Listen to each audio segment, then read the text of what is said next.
Bien, decía, pues primero bienvenidos a todos los que están, muchos alumnos se fueron, almorzaron y se fueron, otros terminaron sus exámenes esta mañana y se fueron. Todo el mundo ya va teniendo compromisos para este 1 de diciembre y parece que había conciertos en varias partes, entonces se fueron a sus conciertos en parroquias también. Iniciemos pues en el nombre del Padre, del Hijo y del Espíritu Santo. Amén.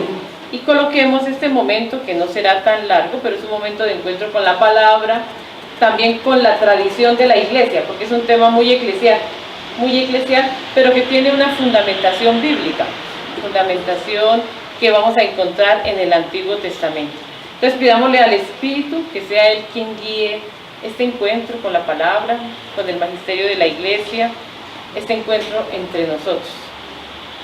Y digamos la oración que como cristianos tenemos como modelo. Padre nuestro, que estás en el cielo, santificado sea tu nombre, venga a nosotros tu reino, hágase tu voluntad en la tierra como en el cielo. Danos hoy nuestro pan de cada día, perdona nuestras ofensas, como también nosotros perdonamos a los que nos ofenden. No nos dejes caer en la tentación y líbranos del mal. Amén. En el nombre del Padre, del Hijo y del Espíritu Santo. Amén. Bien, es la primera vez que hacemos la charla aquí. Por eso estamos en un ambiente como muy familiar. Siempre lo hemos hecho o en un ambiente más amplio, como era un auditorio que nos prestaban en el Colegio de las Ferias, donde estábamos antes. Luego, llegando aquí, empezamos a hacerlo en la parroquia. También contamos con otro lugar donde hicimos el cineforo, que es en una gran bodega que nos prestaron también, o que nos facilitaron Jaime y su señora. Pero hoy dijimos, pues vamos a hacerlo aquí, no seremos muchos. Pues no somos tampoco bastantes, somos un buen grupito, y aquí es muy familiar. Entonces así también eso les permite conocer a ustedes el centro bíblico. Bien, el tema que teníamos para esta charla, que hace parte de las conferencias de todo el año, ¿se acuerdan que todo el año tenemos como una línea de trabajo? El año pasado trabajamos todo referente a las mujeres, temas digamos que tenían que ver con mujeres, como por ejemplo trabajamos el libro del Cantar de los Cantares en un momento, trabajamos en la conferencia de San Jerónimo, que es de septiembre, trabajamos la relación epistolar entre Jerónimo y las mujeres, que fue muy bonito.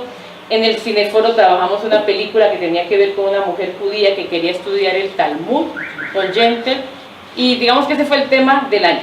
Y terminamos con la conferencia, hace un año, la charla fue sobre Aparecida, que cumplía 10 años, la quinta conferencia episcopal latinoamericana de Aparecida, ¿cierto? Y este año nosotros quisimos trabajar el tema, digamos, como el centro que fuera un poco los padres de la iglesia, algo así, como padres de la iglesia, orígenes del cristianismo, con todos los temas que vamos desarrollando. Y para esta, pues escogimos, por ejemplo, trabajamos la oración de los padres de la iglesia. A ver si me acuerdo, tengo que hacer memoria. Para San Jerónimo fue esa. Para el inicio fue, no me acuerdo muy bien, perdí la memoria, toca que alguien me ayude después. Y para esta, el cineforo fue sobre la botella en el mar de Gaza, que es sobre el conflicto palestino-israelí. Y para esta nosotros dijimos, bueno, ¿y qué vamos a trabajar en la última, que es de más de tinte pastoral? Esta es de tinte pastoral siempre. Y la primera es muy magisterial, con el magisterio de la iglesia. La segunda es espiritual, o sea, Biblia y espiritualidad. Y la tercera, que es esta, es Biblia y pastoral. Entonces los otros años también hemos trabajado en esta época los evangelios de la infancia, Mateo, Lucas, el año pasado Aparecidas, y este año vamos a trabajar la homilía. Entonces la homilía es algo que nosotros estamos habituados digamos, a escuchar, ¿verdad? Y todo el mundo dice la homilía del Padre, lo que el Padre dijo en la homilía, esa fue la homilía, y la homilía la relacionamos siempre con la Eucaristía. O sea, la homilía está ubicada dentro de un contexto litúrgico, diríamos nosotros, y es una conversación. Ahora el Padre William nos va a hablar más de todos los términos, la etimología de la palabra homilía, pero para empezar diríamos, la homilía es una conversación. Es una conversación, ¿sí? No una conversación de ponerse a dialogar así, tú a tú, no, pero es una conversación entre un pueblo, el pueblo, digamos la asamblea, y alguien que acompaña esa asamblea y que dirige esa conversación. Anita, venga por aquí, Ana Lucena, que aquí hay pues, y yo creo que ya podemos abrir como las ventanas, porque ya... Ana Lucena. Hola, Anita. Hola, Anita. Bienvenida. Aquí hay puesticos, miren, o estos están ya como separados, ya vienen llegando ahí, no voy a alcanzar aquí, al frente del padre le corresponde a Anita. O tal vez. Ah, no, si al frente, no, ella bajita.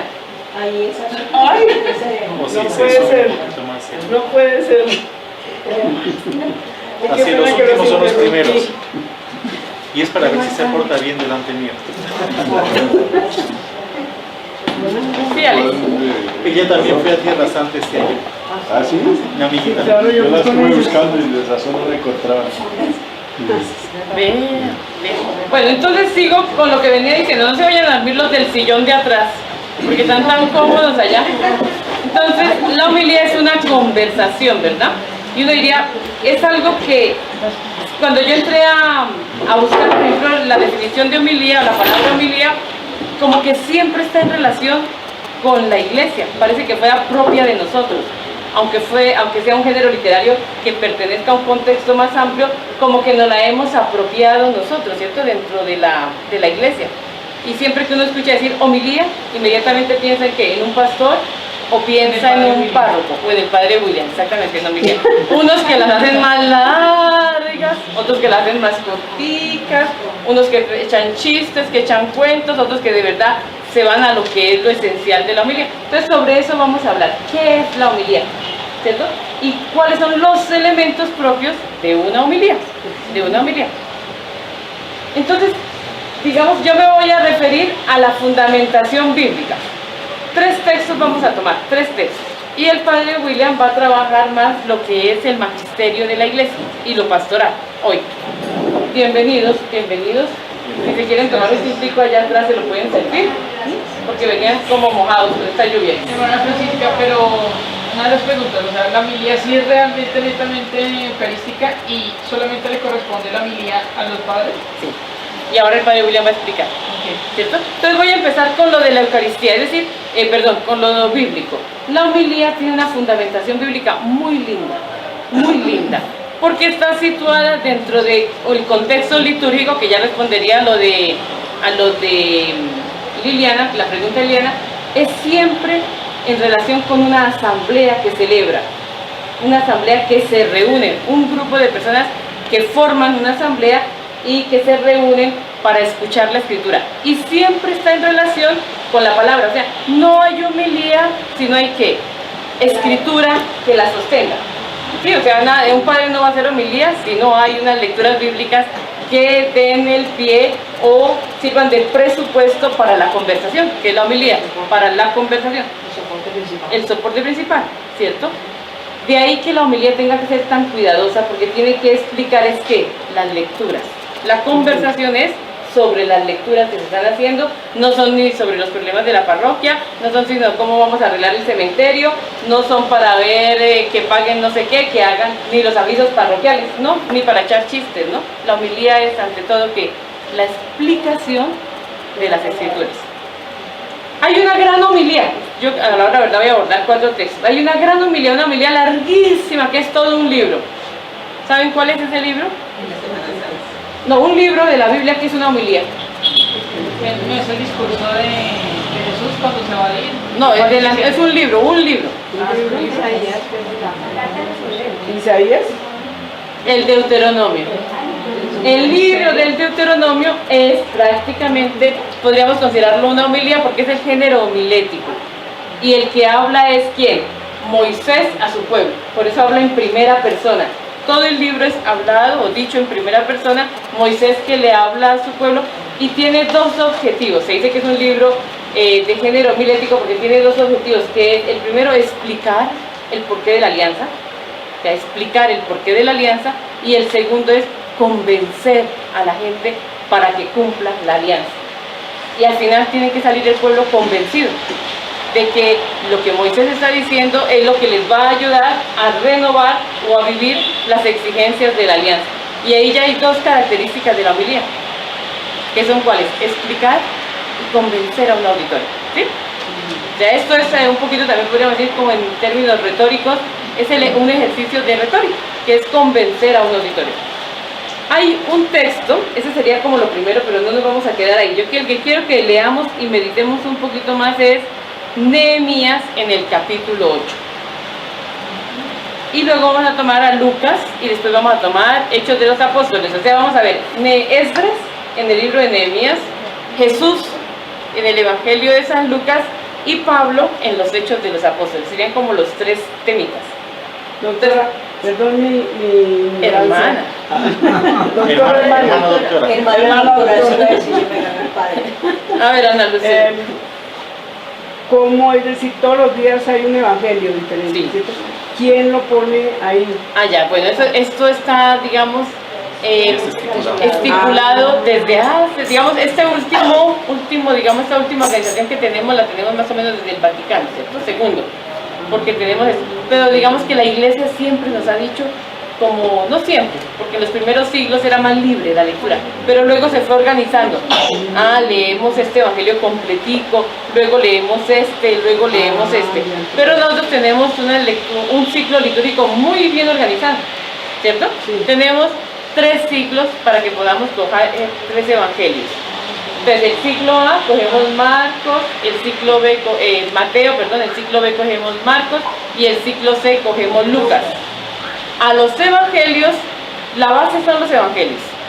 Y después, teniendo los evangelios, como que se buscaron las primeras lecturas, que son del Antiguo Testamento. Estoy hablando solo del domingo, para que esa primera lectura esté en relación con el evangelio. Siempre, siempre, siempre van a encontrar que hay una relación muy estrecha. Sí, no es que, coincidieron. No, eso no es que coincidieron. Eso es querido que coincidan, ¿sí? O sea, eso fue buscado por los liturgistas. Luego el salmo también viene buscado para que responda, para alabar, para la alabanza según esas lecturas. Y la epístola, que sería la segunda lectura, una lectura de San Pablo, diríamos nosotros, ¿cierto? Está en relación con la vida comunitaria. Ya esto está muy bien organizado y no son gente, ¿cómo diríamos? No es cualquier persona que se metió a organizar la liturgia, no, eso es muy bien establecido. Gracias. Y digamos que también tenemos un ciclo par y un ciclo impar. Eso es para los días de la semana, ¿cierto? De la semana, el año par y el año impar. Entonces, por ejemplo, este año estamos con lecturas del ciclo o del año par. El año entrante cogeremos las impares, de manera que los cristianos, los católicos, porque eso no es solo católico, los luteranos tienen exactamente el mismo sistema. Entonces tenemos otros hermanos protestantes que tienen el mismo sistema, de manera que leamos que casi la totalidad de la Biblia, pero casi en 3 años. Casi, digo casi, ¿por qué? Porque hay textos que no tocamos, que son los textos oscuros, los textos que de pronto son muy duros, los textos que se dejaron a un lado, pero casi que se lee todo. Bueno, entonces vámonos había otra pregunta por ahí, ¿no? ¿Seguimos? Pero eso está bien porque eso nos va ubicando, ¿verdad? Entonces vámonos a Nehemías. Los textos que se leen a oscuras. Por ejemplo, textos oscuros.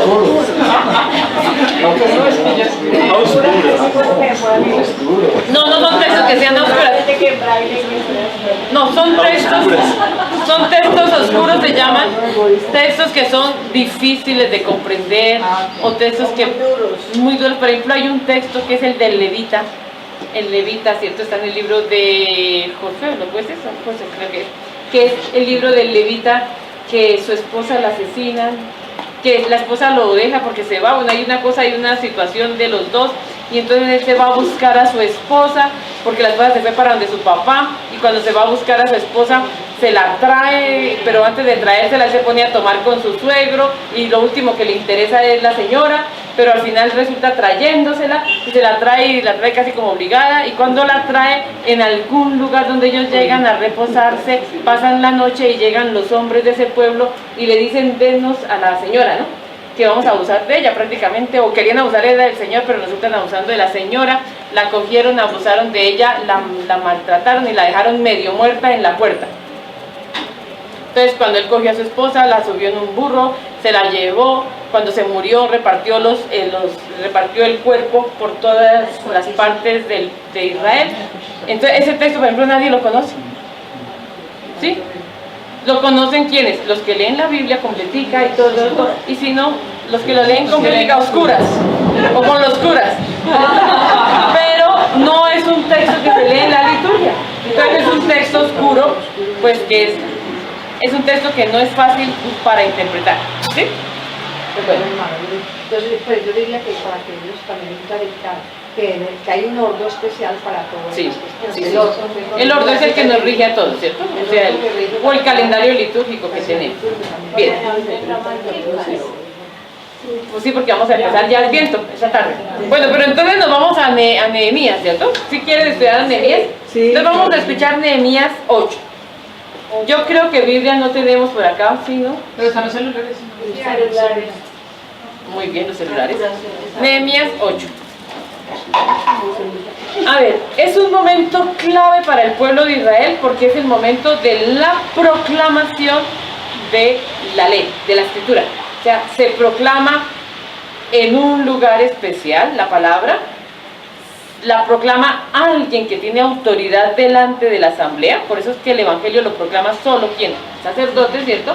Lo proclama delante de la asamblea y luego de la proclamación de la palabra, aquí en este caso es la lectura de la ley, viene prácticamente lo que nosotros podríamos decir como la homilía.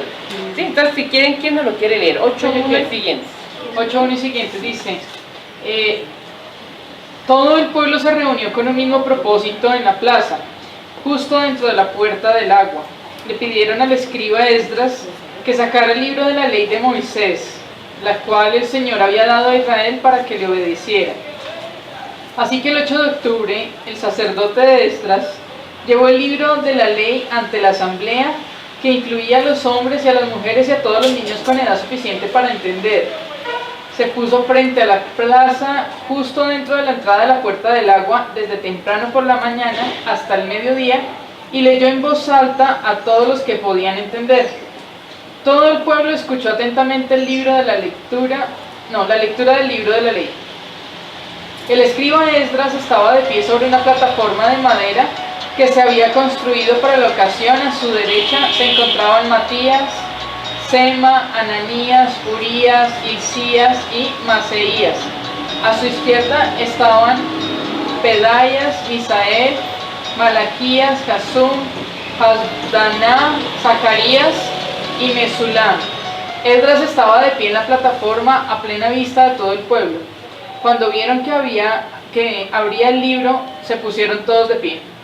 Entonces Esdras alabó al Señor y el gran Dios, y todo el pueblo con las manos levantadas exclamó: Amén, amén. Luego se inclinaron con el rostro en tierra y adoraron al Señor. Entonces los levitas, Jesúa, Bani, Depende de las Josué, lecturas, tranquilos, no se afanen. Serebías, Jamín, Acub, Sabetai, Jodías, Maseías, Kelita, Azarías, Josabed, Hanán y Pelayas instruyeron al pueblo en la ley mientras todos permanecían en sus lugares. Leían del libro de la ley de Dios y explicaban con claridad el significado de lo que se leía. Así ayudaban al pueblo a comprender cada pasaje. Luego Nehemías, el gobernador, Esdras, el sacerdote y escriba, y los levitas que interpretaban para el pueblo, dijeron: no se lamenten ni lloren un día como este, pues hoy es un día sagrado delante del Señor su Dios, pues todo el pueblo había estado llorando mientras escuchaba las palabras de la ley. Hasta ahí. ¿Se dan cuenta que si uno lo lee, uno dice, uy, eso como que se parece a lo que hacemos nosotros, ¿sí o no? Sí. A ver, ¿qué elementos vieron o notamos? Primero, ¿qué? Una lectura pública y en voz alta, ¿cierto? Acuérdense siempre, pública y en voz alta de la palabra, de la escritura. Segundo, Una interpretación, una explicación. en un día especial. Muy bien, entonces es un día especial consagrado a Yahvé. Allá le pusieron fecha, aquí no tiene fecha, aquí dice mediados del mes de septiembre, o sea, es el inicio de año. Prácticamente es el inicio de año, como si estuviéramos ahorita para empezar Adviento. El Rosh Hashanah del judaísmo. O sea, es justo coincide con esto de nosotros, inicio de año. Bienvenidas, bienvenidas. Buenas tardes. Bien, entonces tenemos la interpretación. a ver, tenemos un elemento, un día especial, un día consagrado al Señor, un día especial. una asamblea. No es ningún padre que se para solo a programar algo, sino que hay una asamblea que escucha. Alguien que lo hace oficialmente, ¿cierto? Y es el sacerdote Esdras que oficialmente lee. Segundo, tercero, cuarto, ¿qué más hay? Interpretación. Le explica, pero ¿dónde la lee? ¿Dónde lee él?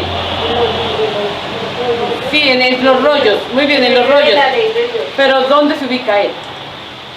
En un estrado, en un lugar más alto, en lo que sería la bima, en la sinagoga, ¿cierto? Eso es muy sinagogal. El pueblo estaba de pie, nosotros nos Sí. sentamos. No, nosotros nos ponemos de pie a la lectura del Evangelio. A la lectura, pero a la Sí, explicación. a la explicación sentaditos. Y aquí también se sientan, tranquila. Pero al momento de la lectura, todos de pie. ¿Sí? Todos de pie. Miren que tiene su sentido estar de pie.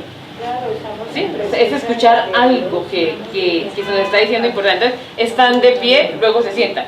Y dice luego que el oficio de Esdras, ¿cuál fue? O de los sacerdotes.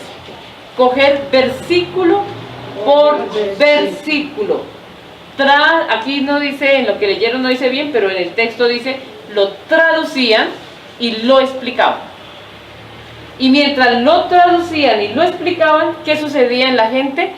Uno lloraba. Por dentro empezaba todo un movimiento interior, ¿cierto? Es decir, ¿cómo sería esa traducción de bonita?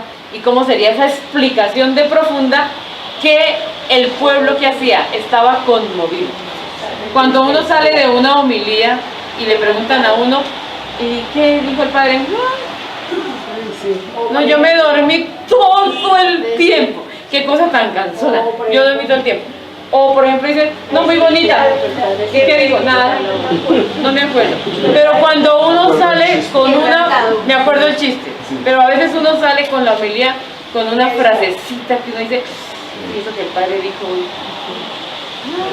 Eso a mí me tocó, ¿cierto? Y mucha gente ha cambiado mucho en su vida por una frase bien dicha en un momento clave en la homilía, en las homilías. Entonces la homilía, por eso les digo, tiene dos roles. ¿Cuáles son? Explicar y convencerme de algo, o sea, llevarme algo, transformar algo en mí. No es tanto hacer proselitismo, es transformar algo en mí. Y nosotros vemos que el libro de Nehemías muestra perfectamente esto. ¿Qué se necesita de quien hace la homilía en el texto? Autoridad, pero ¿qué más? Que haya conocimiento. de la Conocimiento, palabra. exactamente. Por ejemplo, ¿cómo voy a traducir a alguien que no sepa qué va a traducir? Tiene que prepararse, yo creo que Exactamente, se tiene que preparar y luego tiene que interpretar el texto, porque ahí viene la interpretación del texto para poder dar una explicación. Miren que quien hace la homilía en este caso, ¿cierto? Los sacerdotes en el texto de Nehemías son gente instruida para ello. Y otra cosa, tiene que estar en consonancia con el Espíritu Santo porque Él es el que va a hablar por medio de su boca. Claro, claro, tienen que ser, prácticamente ahí está la inspiración, ¿cierto? Ahí está la inspiración, o sea, es gente que se forma, pero es gente también que se deja inspirar y acompañar por el Espíritu para que pues lo que diga toque al pueblo, porque no, eso no va a tocar. Entonces, aquí también hay algo interesante y es que eso está dirigido a ¿quiénes? A hombres, lean bien ese versículo, hombres, mujeres y niños, ¿con qué niños no dice? Niños no dice, hombres, a los hombres, a las mujeres y a los que tenían uso de razón. No tanto, no tanto, adolescentes. Que sean puertos. Digamos que aquí en este caso sería a partir de los 13 años de edad, más o menos diríamos nosotros, cuando ya hay una conciencia más amplia y hay un compromiso. Pero, ¿por qué? Porque la Eucaristía, aunque nosotros digamos que la Eucaristía y que los niños, y hoy en día los niños van a la Eucaristía y tienen hasta su momentico especial, y hay parroquias donde los sacan a un lado y otras donde los integran, pues la Eucaristía no era, en los orígenes, digamos, y aquí tampoco, no era tanto para los niños. ¿Era para quién? Para los adultos que se comprometían ya y que podían comprender. Por eso está la palabrita aquí, y todos los que tenían uso de razón. ¿Sí? Por eso los bebecitos a veces uno dice, ay, qué pecado, pero no, terrible, pero bueno, la mamá los lleva porque no los puede dejar en la casa, ¿cierto? Ni nada, pero es que no es que le obligue, no les obliga, ni a los chiquitines sí, los llevan es porque no tienen a veces dónde ni con quién dejarlos, ¿cierto? Pero no les obliga, porque esto les obliga es a quienes, a todos los que tenemos uso de razón. Pero por ejemplo los niños que son niños pequeños, pero que ya hicieron primera comunión, ¿no les obliga? Pues ya hoy digamos que nosotros en la tradición de la iglesia, porque eso hace parte de la historia de la iglesia, pero en los orígenes no, en los orígenes esto era para adultos, podríamos decir, pero después pues ya van entrando niños, porque y el bautismo va llegando a los niños y luego la primera comunión se establece, todo eso estamos hablando ya de siglos y siglos que vamos avanzando, ya William tocará eso ahorita más allá, pero cuando hablamos de aquí es una comunidad creyente, pero no nos olvidemos de eso, que pone en función que su uso de razón. ¿Por qué? Porque esto hay que entenderlos y los textos hay que entenderlos. Y el que primero tiene que tener uso de razón es ¿quién? El predicador, el que hace la homilía, para que de verdad todo llegue a ¿quién? Al pueblo. Entonces, como vemos, el texto de Nehemías, nosotros lo cogemos y lo traspolamos, como decimos, o lo metemos en donde, en la situación de nosotros de la iglesia, y podemos hacer perfectamente un paralelo. Necesitamos una asamblea, necesitamos un lugar clave para la palabra. A veces la gente dice, ay, pero tanta fregadera, tanta cosa, tanto ritualismo, ¿sí? Hay gente que dice tanto ritualismo, tanta cosa, y que tiene que estar el ambón allá, y que tiene que estar tal lugar allá, y que el padre pasa para allá, y que está aquí. Ay, no, es que eso es tan frío, ¿o no? Eso debería ser más así, más chévere, más no sé qué, más espontáneo. No, nosotros tenemos que como un itinerario, ya, ¿sí? Ya, sí, un itinerario organizado, pero que tiene su razón de ser, porque tiene su razón de ser. Y la palabra, miren que aquí ya nos está mostrando que debe estar ubicada en ¿dónde? En un lugar especial, ¿cierto? No es el lugar de hacer la publicidad, no, por eso en muchas iglesias, si ustedes se dan cuenta, hay dos lugares, ¿sí? Está el altar, donde se consagra, está el ambón, donde se inicia la celebración, donde se hace la liturgia de la palabra, pero hay otro lugar, ¿cierto? ¿Cómo se llamaría eso? ¿Otro atril? ¿Otro ambón? ¿Otro lugar? Digamos que se ubica acá, y es allá donde hacen los avisos parroquiales. ¿Sí? Respetando un lugar. Claro que pues no todas las iglesias tienen todo eso, pero es para mostrar que es algo importante, que es la sede de algo importante, que incluso vean, en las iglesias antiguas de la colonia, entonces teníamos que el púlpito, ¿cierto? Para predicar desde arriba a todo un pueblo. Ya eso no está, no nos imaginamos al padre William allá en un púlpito por allá, ¿cierto? Ya quedó como algo ornamental. Pero entonces sí recupera un lugar muy importante, el ambón. ¿Sí? El ambón.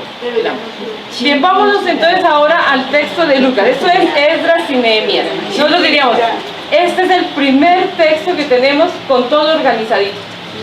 Sí, si uno quiere explicar qué hace un predicador después de leer la palabra, lo encuentra acá. ¿Qué hizo? Versículo por versículo. Lo traducían y lo explicaban. Claro que hoy no se pueden traducirnos del griego en una misa porque salimos corriendo todos, o si se ponen a traducirnos del hebreo en plena Eucaristía, pues nos vamos. Pero pues hay momentos en que sí sirve una palabrita un poquito docta. Yo conocí un sacerdote en Suacha, un padre muy mayor, y él iba a reemplazar en algunas parroquias. Y entonces alguna vez yo estuve en una Eucaristía con él y era pentecostés. Y el padre en su homilía les habló y les decía palabras en griego, palabras en hebreo, pero las explicaba todo muy bien. Y toda la gente era, ¡ay, ya entendí!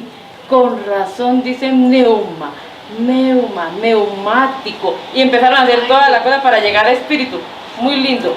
Y bueno, se terminó la Eucaristía y las señoras, digamos gente muy sencilla, todos detrás del padre, y el padre decía, después cuando él salió, digo, y a mí tanto que me regañaron cuando era joven, porque yo quería predicar un poquito así, como que la gente entendiera el porqué de las cosas, y me decían que no me metiera con eso, que para qué perdía mi tiempo. Y hoy en día yo me doy cuenta que la gente quiere y tiene sed de ¿qué? De entender el texto bíblico, de entenderlo bien, ya muy mayor, pero lo hacía muy bien y la homilía ahí sí tenía un tiempo largo, pero la gente no se cansaba. Bien, vámonos entonces a Jesús. Hermana, pero también hay que ver a sacerdotes que da algún verbo y explica qué quiere decir el verbo. No, hay muchos. Y siempre hila Aquí tenemos. con la lectura, con Claro, la que primera y con la explique, epístola. que explique Casi siempre qué hilan las tres. Sí, para sí. mirarla No, y como digamos tal. que los sacerdotes se cuidan porque es, digamos, es de rigor, digamos, de hacer una buena homilía. Sí, claro. Sí, aunque en la semana a veces no se haga, porque a veces se salta, no se hace siempre, pero la dominical es como, digamos, en la celebración del Es el domingo plato fuerte. es el plato fuerte, sí. Entonces que acompaña a toda una comunidad. Entonces ya vemos que Esdras, Nehemías en el capítulo 8 nos muestra cómo Esdras va desarrollando todo un proceso y todo se va mostrando de una manera que se nos parece mucho a nosotros. Nosotros diríamos, la base de nuestra liturgia está ¿en dónde? En el judaísmo. En el judaísmo. O sea, así celebran los judíos, ¿cierto? Así sería una asamblea sinagogal. Y nosotros lo tomamos de ellos. Incluso, ahora que hablábamos de las liturgias, de los ciclos litúrgicos, nosotros copiamos el ciclo o la manera de organizar la liturgia de la palabra en el judaísmo. Entonces hay una lectura de la Torá para ellos, que es lo más importante, pero la sustenta o la va a iluminar, o a explicar o a reforzar un texto de los profetas y un salmo. Porque ellos no miran Nuevo Testamento. No, porque no es el judaísmo, ¿cierto? Entonces nosotros, digamos que en paralelo así, nosotros decimos, pues si ellos toman la Torá, que es lo fuerte, el Pentateuco, nosotros tomamos los evangelios. Ellos tienen una lectura de los profetas, nosotros también tomamos una lectura del Antiguo Testamento, pero le aumentamos una lectura del Nuevo Testamento, una epístola. Y ellos tienen un salmo, nosotros también tenemos un salmo. Ellos dividen en 52 semanas litúrgicas toda la lectura de la Torá. Nosotros también dividimos en 52 semanas litúrgicas nuestro año, ¿cierto?, de lecturas bíblicas, pero nosotros tenemos 3 años, o sea que nos alargamos. Ellos reparten la Torá por pedacitos, a cada semana le corresponde un pedacito, es una porción, lo llaman ellos, una parashá. Nosotros decimos, pues nosotros también tenemos una porción, y si ustedes están atentos, prácticamente nosotros vamos leyendo consecutivamente un evangelio, ¿no? Entonces, por ejemplo, estamos leyendo ¿qué evangelio este año? Lucas. Leímos Lucas, y lo leímos así por pedacitos, pero cuando el sacerdote lleva bien el hilo, le puede decir a la comunidad, ¿se acuerdan dónde íbamos el domingo pasado? El domingo pasado íbamos aquí, hoy continuamos aquí, y va siguiendo todo el evangelio, toda la secuencia. ¿Juan lo dejamos para cuándo? Para todos los años. Sí, pero ¿cuándo?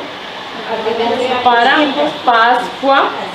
En Pascua lo leemos y en otras grandes fiestas, y dentro del, por ejemplo, este año leímos 3 capítulos, no, el capítulo 6 de Juan, muy bien repartido en 3 domingos de este año. Entonces lo tenemos metidito en momentos muy especiales del año. Bien, vámonos al texto de Lucas, y si no el padre William no va a alcanzar a hablar nada, porque ya se va a acabar el tiempo. Ya voy a acabar. Pues yo por lo menos diré gracias. Además él lo hace muy bien, él hace la homilía muy bien. Y si yo puedo hablar hoy, hablo yo, ¿cierto? En las homilías no podemos hablar nosotros, ¿cierto? Es deber del sacerdote. Y entonces si vamos a Lucas 4, es un texto muy lindo. Lucas 4, vamos a encontrar a Jesús que llega a la sinagoga de su pueblo, a Nazaret. A la sinagoga de su pueblo. Lucas 4, estamos en el 4. Lucas 4, 15, sí. A ver, Jaime nos lo va a leer. Enseñaba en la sinagoga de cada lugar y todos le alababan. Jesús fue a Nazaret, el pueblo donde se había criado. El sábado entró en la sinagoga como era su costumbre y se puso de pie para leer las escrituras. Le dieron a leer el libro del profeta Isaías y al abrirlo encontró el lugar donde estaba escrito: el Espíritu del Señor está sobre mí, porque me ha consagrado para llevar la buena noticia a los pobres. Me ha enviado a anunciar libertad a los presos y dar vista a los ciegos, a poner en libertad a los oprimidos, a anunciar el año favorable del Señor. Luego Jesús cerró el libro Lo dio al ayudante de la sinagoga y se sentó. Todos los que estaban allí tenían la vista fija en él. Él comenzó a hablar diciendo: hoy mismo se ha cumplido la escritura que ustedes acaban de oír.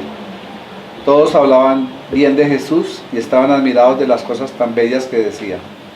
Se preguntaban: ¿no es este el hijo de José?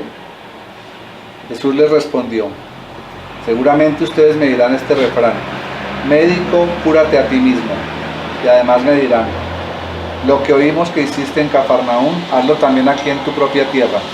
Y siguió diciendo: les aseguro que ningún profeta es bien recibido en su propia tierra.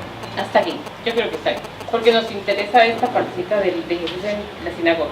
Bien, Jesús es un judío, 4 desde el 16 en adelante. Jesús es un judío de raca mandaca, ¿sí? Como se dice, o sea, mejor dicho, sigue bien todas las normas de su pueblo. Y entre ellas está el ir a ¿dónde? A la sinagoga todos los sábados. O sea, como es costumbre entre los judíos, como diríamos nosotros, ir a misa todos los domingos. Jesús va al servicio sinagogal, que es el momento en que se reúne la asamblea. Los viernes en la tarde ellos tienen lo que es la liturgia familiar, que es muy lindo, el Shabbat, ¿cierto? En la apertura del Shabbat. Pero luego, en el sábado, van a la sinagoga. Y eso ya estaba establecido así, organizadito, en la época de Jesús. Entonces Jesús llega y dice que se acerca para hacer la lectura, ¿cierto? Y le entregan, no un libro, eso está muy mal escrito, le entregan ¿qué? Un rollo. ¿El rollo de quién? De Isaías. Y Jesús lo abrió, leyó, lo cerró, lo entregó, lo guardaron en el canastico donde se guardaban, ¿cierto? O en el estuche donde se guardaban, y empezó la homilía. Dicen, pero ¿cómo así? Jesús no era sacerdote. Sí, ahí surgen preguntas, pero si Jesús no era sacerdote, ¿por qué Jesús está explicando las escrituras? Jesús no era sacerdote, ¿y cómo así que llegó y leyó Isaías? ¿Eso qué quiere decir? Y ahí surgen muchas preguntas, pero también están las respuestas, ¿cierto? Entonces, a ver, primero que todo, había un encargado, que es como decir el rabino, el encargado de la sinagoga, hoy diríamos así, que es el que hace la lectura de la Torá, y la hace en el pupitre exclusivo para eso, o en su ambón exclusivo para eso, ¿cierto? Que es la lectura de la Torá, el rollo de la Torá. Jesús no lee el rollo de la Torá. Jesús lee ¿qué? El rollo de Isaías. El rollo de Isaías vendría a ser ¿qué? La primera lectura o la segunda lectura. La primera es el rollo el texto que se ha leído de la Torá. Que eso lo ha hecho el rabino, el encargado de la sinagoga. Jesús es un feligrés más. Nosotros diríamos, Jesús es alguien más, ¿cómo se diría? Ahí no se diría feligrés, se diría un asambleísta más, ¿cierto? Un sinagogal más, un asambleísta más, alguien más de la comunidad, pero que puede hacer la lectura. Ahí vamos a hablar de otra cosita importante. No es cualquiera que llega a hacer la lectura, ¿sí? Es alguien que puede hacer la lectura. Puede que no sea tan escogido, porque puede ser que alguien que diga, yo quiero leer, así como nosotros en las misas, ¿cierto? En las Eucaristías. Hay gente que ya son el equipo de lectores, los ministros de la liturgia los llaman, ¿cierto? O bueno, los que son encargados de hacer las lecturas, pero hay otras iglesias donde pasan y dicen, ¿usted quiere leer? ¿Usted quiere leer? ¿Usted quiere leer? Y ruéguele a ver quién quiere leer, ¿cierto? Ay, hágame un favor, ¿quién quiere leer? Y a veces nadie quiere leer. No y hay otras... No traje anteojos. Sí, no traje. Y los esconden. ¿Sí? Y otras veces hay gente que dice, yo quiero leer. ¿Sí? Y le dicen, sí. Pero si llega un niñito que no sabe leer y dice, yo quiero leer, seguro que le van a decir, no. Si llega también una señora o un señor que no sepa leer, ¿sí? Que medio descifre, o que sepa leer, pero no sepa leer como públicamente, que no sepa proclamar, normalmente deberíamos decirle, pero ensaye, ¿sí? O prepárela, o dentro de 8 días usted la prepara bien. No sé qué, para no decirle no de una vez, pero pues no, porque esto es que un ministerio prácticamente, algo que se tiene que hacer bien. Entonces, ¿cómo lo hacía el pueblo de Israel en la época de Jesús? Y creo que todavía está hoy.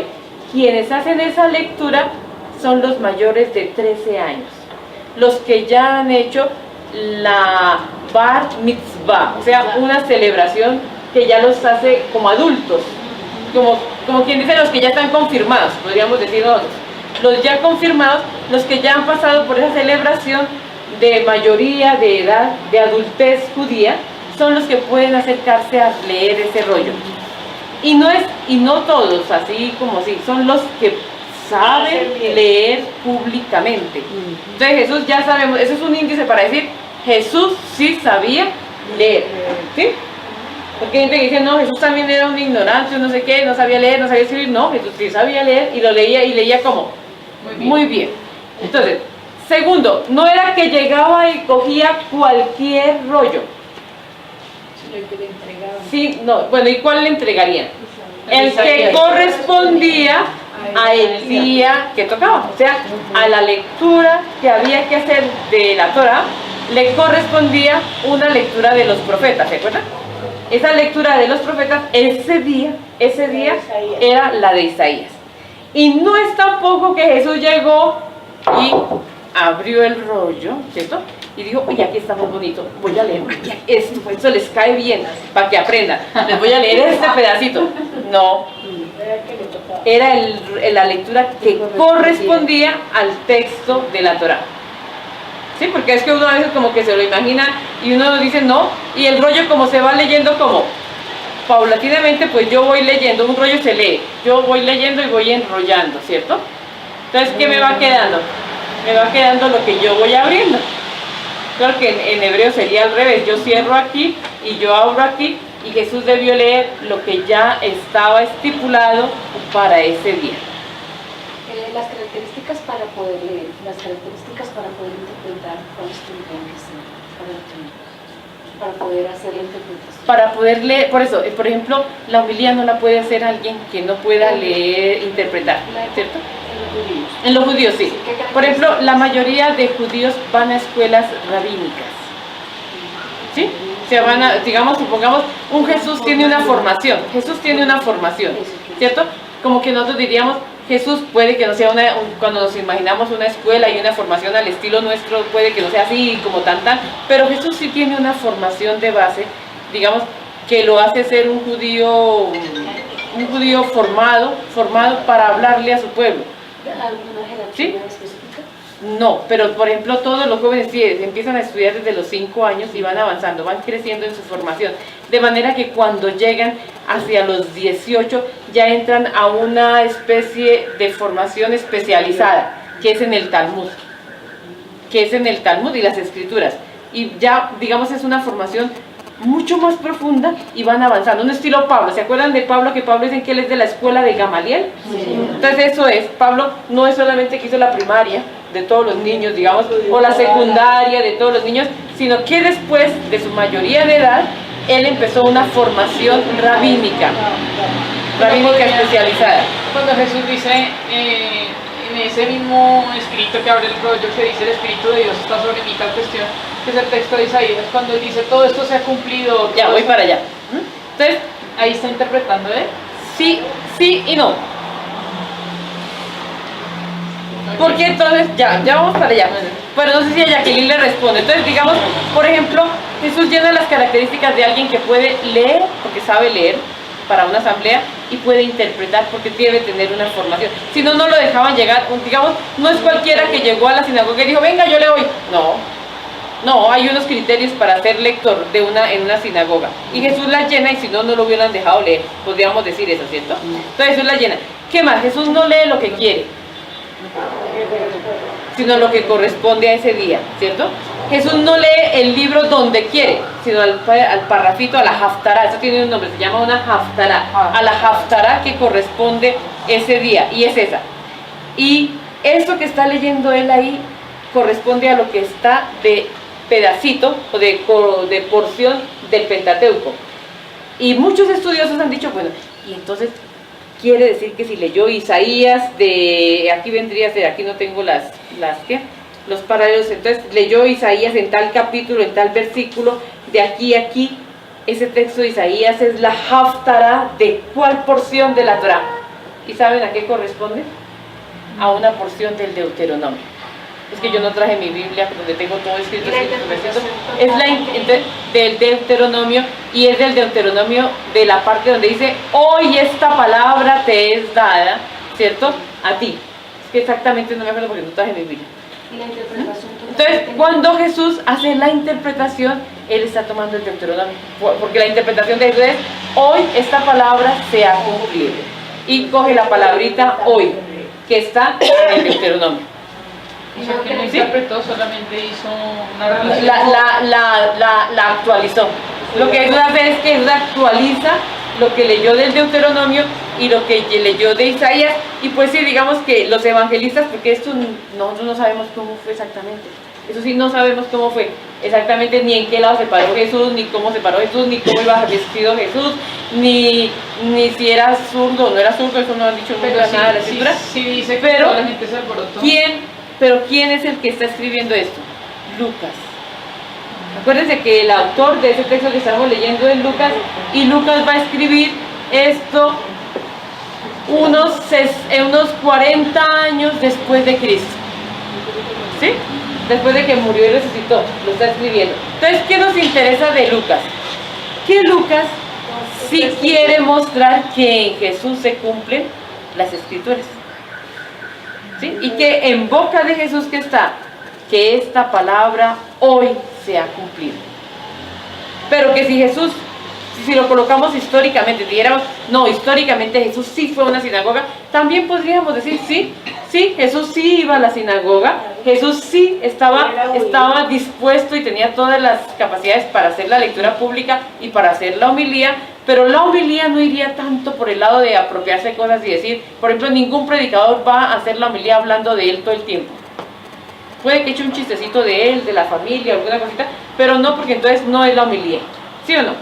No es la interpretación de la escritura. Si el padre todo el tiempo habla de él, ya se dañó la homilía. Sí. Eso algunos, eso no es normal. Eso no es normal, eso no es normal. Lo normal es que ellos expliquen la lectura, ¿cierto? Bueno, no me mire feo. No. Sentí como una mirada así, algo. Bueno, pero entonces diríamos, seguro que Jesús no lo haría así. ¿Quién es el que quiere hacernos, quien nos muestra que hoy se cumple esa palabra en Jesús? El evangelista. Eso sí está seguro. Pero Jesús sí debió tomar, por ejemplo, que ese día Jesús fue y le tocó eso, el Deuteronomio, y lo debió explicar.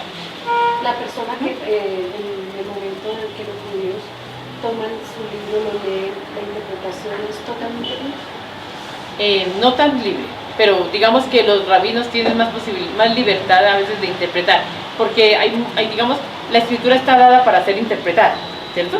Para interpretar, ¿sí? Pero también hay unas reglas de interpretación, porque si no, imagínense que cada quien interpretara como quisiera, eso se volvía mejor dicho, terrible, un caos, exactamente. Entonces hay como unas, nosotros diríamos, por ejemplo, hay unas normas, sí, que vienen de una colegialidad de rabinos, ¿sí? Que rigen como los comentarios que se van. Por eso hay un gran rabino, ¿sí? Como decir un obispo, podríamos decir en tal país el gran rabino, y luego hay como una especie de, ¿cómo se llamaría eso? No sé, un consistorio, creo que ellos hablan de eso así, un consejo, ¿cierto?, de rabinos, y ellos van dando como unas normas, y si no sería un desorden completo.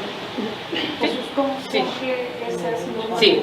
Sí, dentro de su pueblo, sí. A Jesús nunca se le criticó por ir, no. ¿Y qué es lo que quiere mostrar Lucas? Lucas muestra la persecución.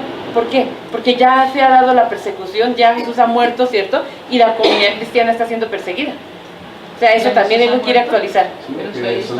Claro, pero estoy hablando del año en cuando fue escrito, no aquí, Liliana, no aquí. Entonces, ¿qué vamos rescatando? Porque ya vamos viendo muchos elementos, ¿cierto? Entonces, en Nehemías encontramos todo bien organizadito, ¿cierto? ¿Dónde se ubica la homilía? Dentro de una liturgia sinagogal. En Lucas, ¿qué encontramos? Otras características de quién está llamado a hacer la lectura ¿cómo se dirá? O interpretar la escritura, ¿cierto? O hacer la homilía. En este caso diríamos que estamos empleando la palabra homilía.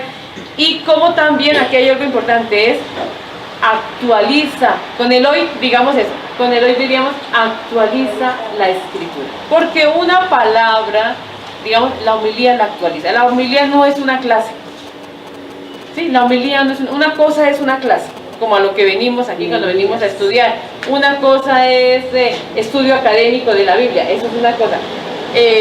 La homilía es algo donde, digamos, un momento para actualizar la palabra de Dios, para traerla donde, al hoy de nosotros, actualizarla. Por eso también diríamos, es interesante remarcar aquí el hoy, esta palabra se cumple. ¿Sí? El hoy, la palabra se actualiza. Miren, la homilía, si la homilía es un curso, tampoco es homilía. ¿Sí se dan cuenta que tiene sus condiciones, sus características? No es escuela, no es un curso, y es explicar y qué, y convencer a un auditorio. Convencer y conmover. Y conmover, sí. El que si uno sale de una homilía, no solamente con ganas de llorar, porque también hay párrocos o padres que eso lo vuelven a uno un 8 y uno sale, mejor dicho, destrozado. No, tampoco se trata de que lo pongan a uno a llorar cada 8 días, ¿no? No, porque es terrible, terrible. Pero sí que uno sienta la alegría, por ejemplo, de oír la palabra, o que uno también diga por dentro, no, esto me produce a mí, es como, yo no sé, pero yo creo que yo debería cambiar algo. O sea, la palabra toca el corazón. Vámonos a nuestro último, Pablito. En Hechos 13, capítulo 13. Pablo tiene la costumbre también de Jesús. ¿Cuál es? Ir siempre a la sinagoga. 13:13. A ver, ¿quién lo quiere y leemos un poquito algunos versículos? ¿Alguien la tiene? A ver, los rápidos en Rápidos y furiosos. ¿Hechos 13? Sí. No se duerman todavía, que falta el Padre por hablar. Falta la homilía. El Padre Nuestro. ¿Sí? ¿Va a decir misa? ¿Ah? 13:13. ¿Ya lo encontró nadie? A ver, ya. 13. A ver. Dice así: llamó él a la puerta. No. Pablo y sus compañeros. Ah, es 13, perdón. 13:13. Se me corrió. Ah, mira, ya. 13. Sí, Hechos. Pablo y sus compañeros se hicieron a la mar en Pafos y llegaron a Perge de Panfilia. Pero Juan se separó de ellos y se volvió a Jerusalén. Mientras que ellos, partiendo de Perge, llegaron a Antioquía de Pisidia. El sábado entraron en la sinagoga y tomaron asiento. Después de la lectura de la ley y los profetas, los jefes de la sinagoga les mandaron a decir: hermanos, si tenéis alguna palabra de exhortación para el pueblo, hablad. Pablo se levantó, hizo señal con la mano y dijo: israelitas y cuantos teméis a Dios, escuchad. El Dios de este pueblo Israel eligió a nuestros padres, engrandeció al pueblo durante su destierro en la tierra de Egipto y lo sacó con su brazo extendido. Y durante unos 40 años los rodeó de cuidados en el desierto. Después, habiendo exterminado 7 naciones en la tierra de Canaán, les dio en herencia su tierra. Por unos 450 años, después de esto, les dio jueces hasta el profeta Samuel. Bueno, Luego, hasta aquí. Listo, saltémonos un poquito al 26. 26. Hermanos, hijos de la raza de Abraham, y cuantos entre vosotros temen a Dios, a vosotros ha sido enviada esta palabra de salvación. Ya, está acá. Ya, listo, hasta ahí. Nos saltamos siempre varios versículos. Entonces Pablo va también que es un día, digamos que es un día especial, que es de nuevo que el sábado, ¿cierto? El sábado va a las sinagogas por donde va pasando, y en este caso a la sinagoga de ¿dónde? De Antioquía de Pisidia, ¿cierto? De Antioquía de Pisidia, y entraron en la sinagoga, tomaron asiento, o sea, llegaron como uno más, ¿cierto? De los que llegaron, de los que decimos nosotros que son los feligreses. Llegaron, hicieron parte de la asamblea, ¿y qué escucharon? Atentamente las lecturas. Dicen, terminada la lectura, ¿de qué? de la ley y los profetas, ya que otra vez nos cuentan cómo es la historia, o sea, la ley, la Torá, el Pentateuco y el rollito que les haya correspondido ese día de tal o tal profeta. Entonces se terminó la lectura de la ley y los profetas y parece que vino después pues la homilía o la explicación del encargado de hacerlo ahí. Pero seguramente se dieron cuenta que había que otro rabino más ahí, que debe ser Pablo. ¿Sí? Otro más así, otro docto ahí, porque Pablo era conocido en el mundo, digamos, y era conocido como ser de la escuela de ¿quién? De Gamaliel, ¿cierto? De la escuela de Gamaliel, es decir, de una escuela, y la escuela de Gamaliel era la escuela de Gilel, ¿cierto? De Gilel, o sea, eran dos grandes predicadores del mundo antiguo antes de Cristo, que era Gilel y Shammai. Eran dos escuelas. Shammai era la rigorista y Gilel era la más misericordiosa, diríamos como la más asequible a todo el mundo. Entonces, Pablo, aunque era así, era de una escuela mucho más amplia que era la de Gilel, la de Gamaliel después. Entonces Pablo llegó aquí y a lo mejor era conocido, no sabemos. El padre William sabe mucho más de Pablo que yo. Entonces no sabemos, pero sí puede ser que se hayan dado cuenta que había quien, una autoridad presente. Entonces le piden a Pablo que Pablo también dé ¿qué? Una palabra. Entonces que prácticamente el que va a hacer la homilía aquí, ¿quién es? Pablo. Miren cómo empieza la homilía de Pablo. Pablo empieza que se levantó Pablo y haciendo un gesto con la mano, o sea, había gestos como para enseñar, ¿cierto? Hay gestos también, ¿cierto? Hay gestos, las manos para bendecir, el signo para la bendición, o para enseñar, ¿cierto? Entonces, o diciéndoles que se callaran, que él iba a hablar, ¿cierto? Puede ser también silencio, voy a hablar yo, voy a tomar la palabra. Entonces Pablo enseña, empieza su enseñanza y empieza primero como que hablando de lo que debió leer, ¿cierto? Porque lo que está diciendo es retomando la lectura y va haciendo un recuento histórico, como ubicando ese texto, y al final nos saltamos todo eso, ¿cierto? Al final en el versículo 26 que leímos les dice: hermanos descendientes de Abraham y cuantos adoráis a Dios, a vosotros hoy se os envía este mensaje de salvación. O sea que termina prácticamente igual que Jesús, actualizando las lecturas, ¿sí? Toda homilía tiene que actualizar esas lecturas, o sea, traerlas al hoy, a nosotros. ¿Y qué nos dice a nosotros? Y ahí termina, digamos, para no alargarme más, la intervención de Pablo. Entonces, lo de Pablo es muy parecido ¿a quién? A lo de Jesús. Nosotros diríamos, a Pablo, ahí uno podría hacer en algunas partes un paralelo entre Jesús y Pablo.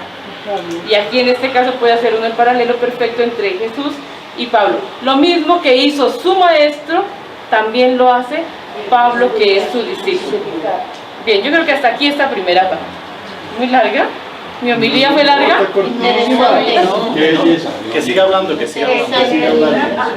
El padre nos explicaba acerca de Pablo, y ahorita que hace el paralelo con Jesús, que Pablo siempre primero iba a la sinagoga, luego de ahí lo echaban, Sí.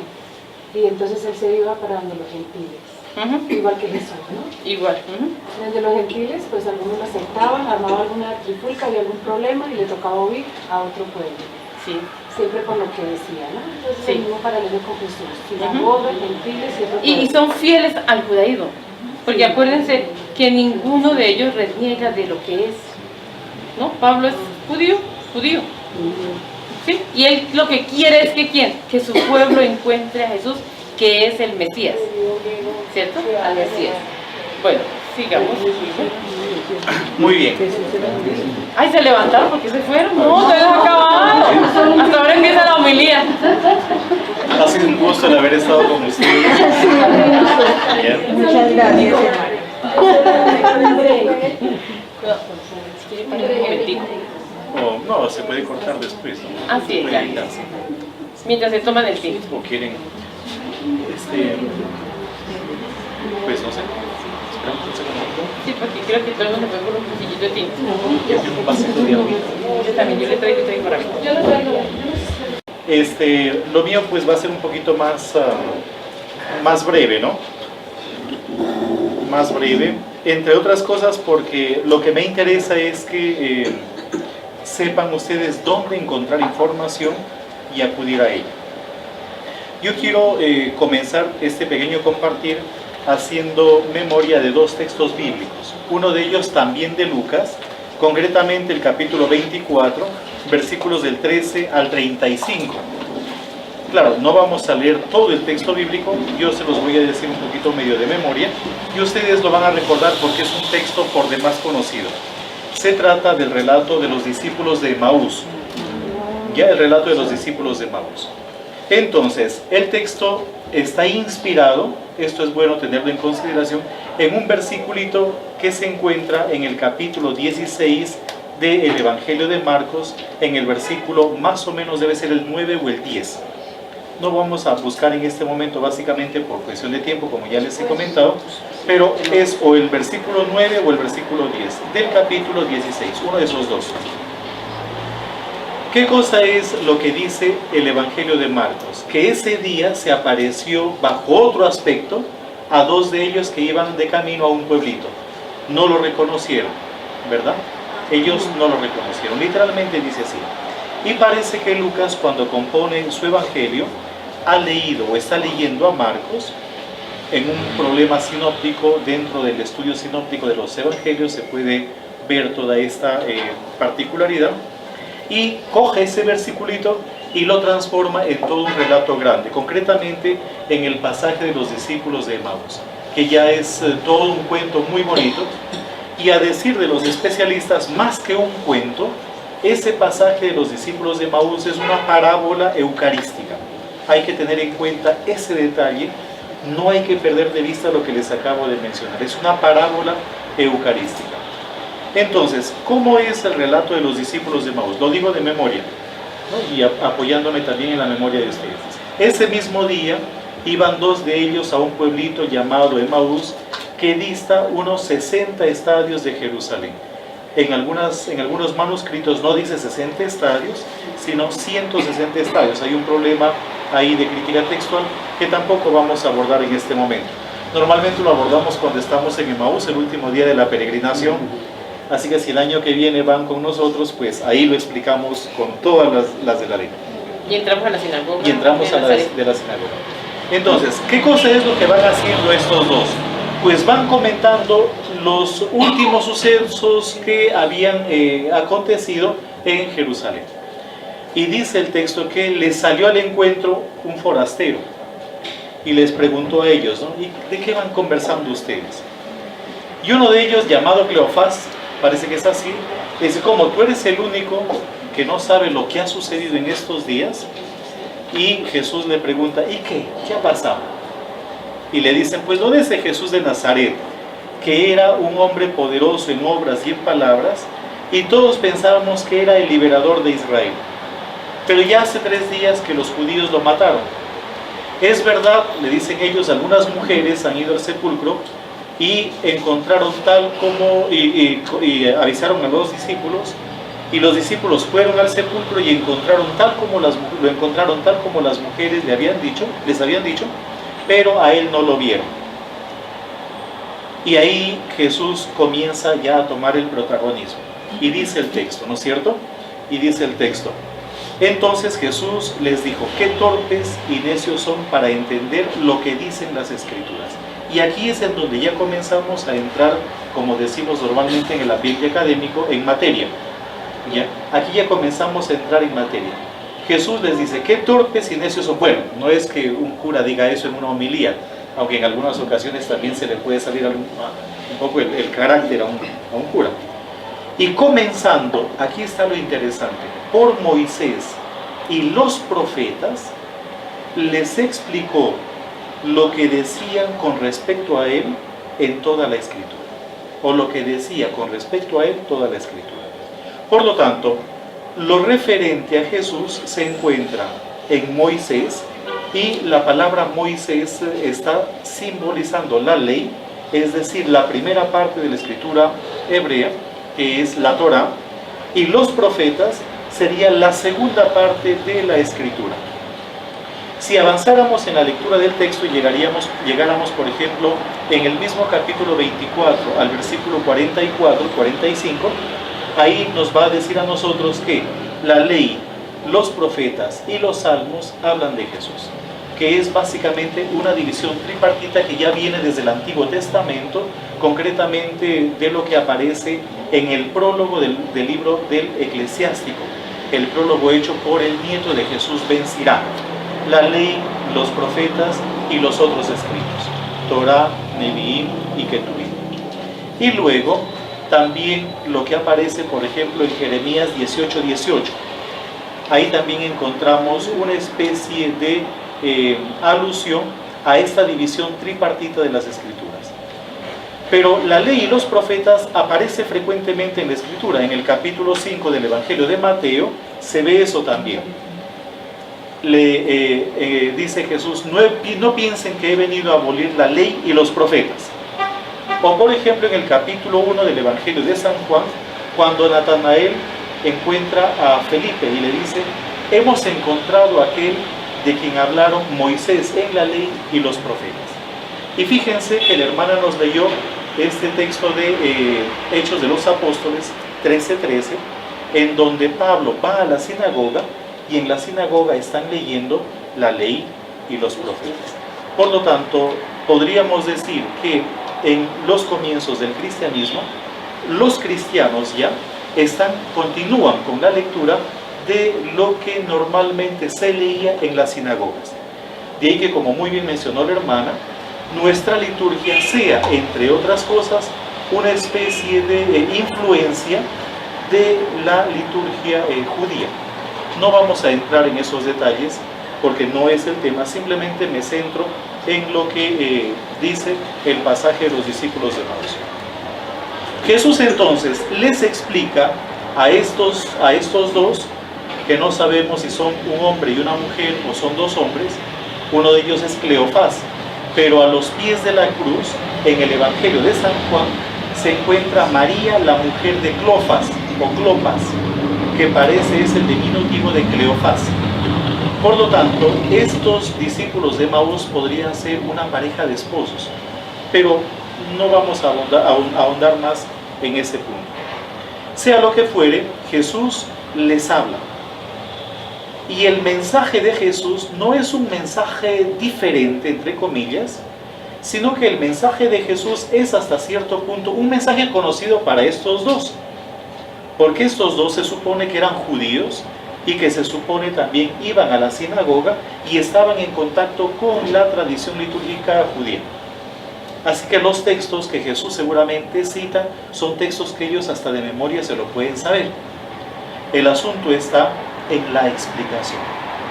Es decir, es una explicación totalmente novedosa que tiende a evidenciar cómo ya la Escritura misma está hablando de una persona en concreto, que es la que está al lado de ellos, que no es una persona totalmente alejada o abstracta, sino alguien que camina con ellos.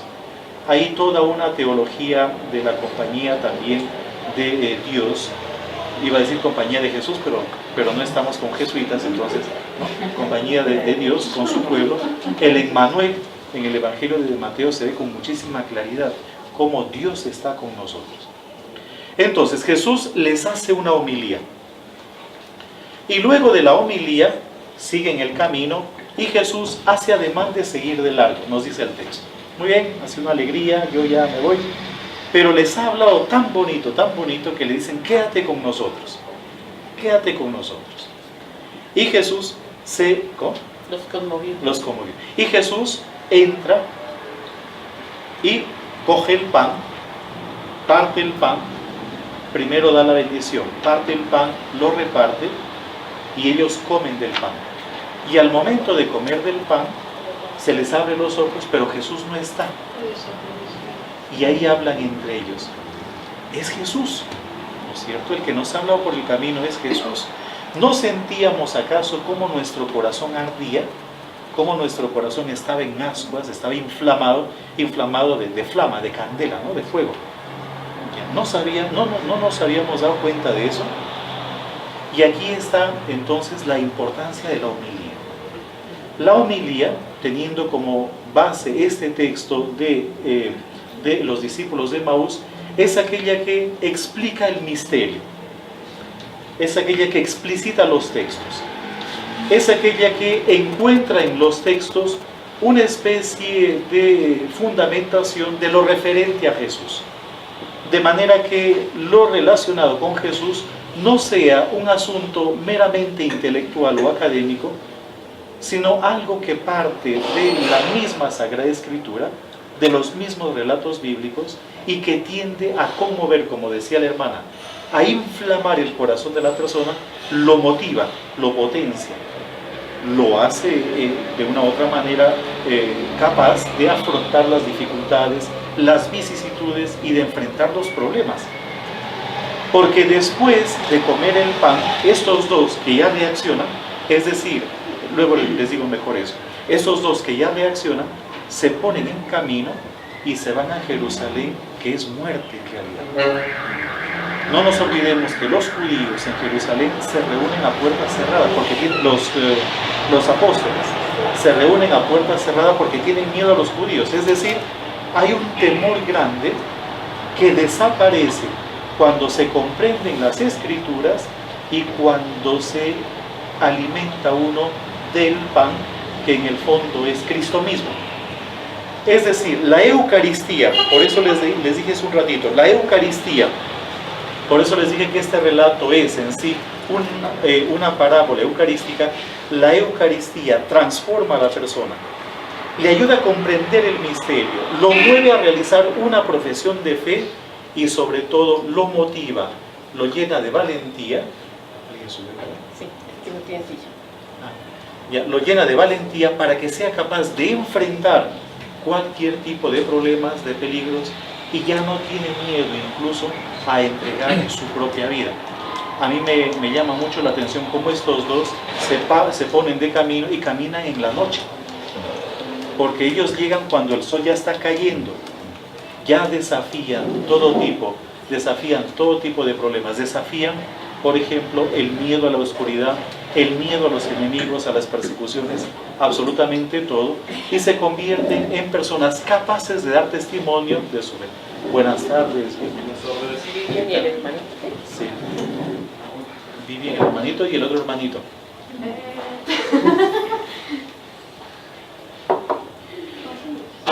Entonces, la Iglesia, fíjense, ha encontrado en ese texto de los discípulos de Emaús una clara explicación y división incluso de la misma Eucaristía.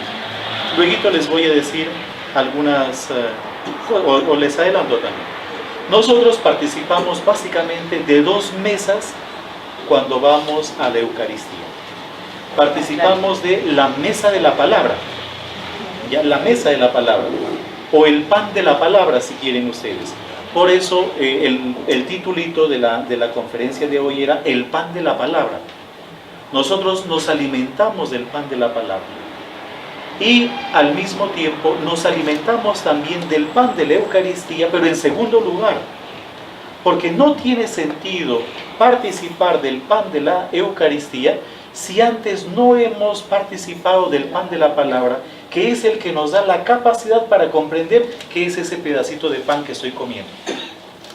Y fíjense que nuestra Eucaristía está tan bien hecha que justamente casi al comienzo de la misa tenemos las lecturas. Después de las lecturas, la homilía. Y luego de la homilía viene el credo, la profesión de fe. Es decir, la homilía entonces tiene que capacitarnos a nosotros para poder hacer una profesión de fe, no solo de labios, sino profunda de fe. Y la homilía nos pone igualmente en contacto con lo que sucede en el mundo. Una homilía no puede estar entonces al margen de lo que pasa en la realidad. Hay que tocar. Y en algunas ocasiones las homilías pueden ser también noticieros. Y lo digo en serio. Porque en muchos lugares apartados, donde no hay televisión, internet, no hay periódicos, la radio llega con muchísima dificultad, las homilías también pueden servir en algún momentito para concientizar sobre lo que está sucediendo en el mundo. Por eso, después del credo, nosotros hacemos las peticiones. O sea, todo está tan concatenado.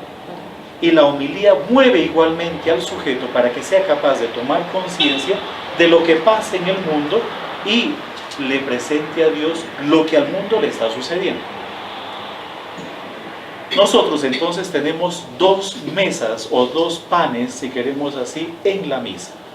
El pan de la palabra, primerito, el pan de la palabra, y luego el pan de la Eucaristía. Pero el pan de la Eucaristía ya lo recibimos conociendo lo otro. Lo otro es lo que nos capacita. En caso contrario, pues uno va y recibe un pedacito de pan y ya, ¿no? Y además es un pan pues medio soso, porque no tiene ni sal, ni dulce, ni aceite, es simplemente harina con agua secada al fuego, o secada, ¿no? Sería más agradable si le pusieran un poco de arequipe, una pequeña oblea. Es decir, ¿cómo? O que la mojaran con el vino, ¿no es cierto? Pero fíjense, eso que para nosotros desde el punto de vista humano puede ser un pan insípido, es el centro de nuestra fe y a lo que apuntamos todos, y comprendemos eso gracias a la homilía. No sé si va quedando clarito hasta ahora. De ahí que toda la Iglesia, en el Vaticano II, ustedes lean todos los documentos del Vaticano II, y siempre se habla de las dos mesas, de los dos panes. Esa es como una especie de estribillo constante, de martilleo constante. Nosotros participamos de dos mesas, participamos de dos panes.